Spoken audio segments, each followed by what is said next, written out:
میرویس هستم از شهر مزار شریف. بعد از اینکه تحولات در افغانستان آمد ما مهاجر شدیم به پاکستان. فعلا در شهر اسلام آباد هستیم. مدت 8 ماه میشه که اینجا هستیم. حالا موضوع نرخ و نوا در اسلام آباد متفاوت است.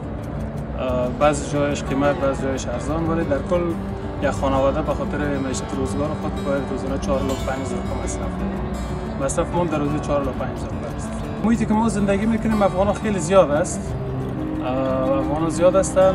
زندگی متفاوت است. بعضی که یک مقدار پول با خود انتقال دادن که چون بوده یک اندازه زندگیشون خوبتر است، ولی کسایی که نداشتن و ندارن و کمک‌های بیرونی هم برشان نیستن زندگیشان فوق‌العاده وخیم از خراب است. در اوایل در محیطی که ما زندگی میکنیم افغانان نسبتاً کمتر بودن، ولی رفته رفته افغانان زیاد شدن. طبعا وقتی که جای نفوسش بیشتر شود قیمت‌های خانه و نرخ نوا بلند میره.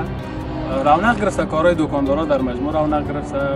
بار افغان‌ها سبب شده که خرید فروش دکاکین پاکستانی هم رونق میگیره. मेरा नाम शानी है और मेरी 11 में दुकान है। और पहले जब इधर पाकिस्तानी थे तो उस वक्त सेल इतनी अच्छी नहीं थी। अभी अफगानी आ गई, उससे सेल अच्छा हो गया। तो अभी तो मतलब इधर 70% अफगानी है, फिर उनसे सेल अच्छी है। बात पहलाक भी उनका अच्छा है और मतलब उनसे सेल हमारी अच्छी हो गई है। तकरीबन 60-70,000 मतलब इस शॉप से होगा। इससे सेल में बहुत फ़र्क पड़ता है। तकरीबन 30 से 40,000 पे आ जाती है सेल।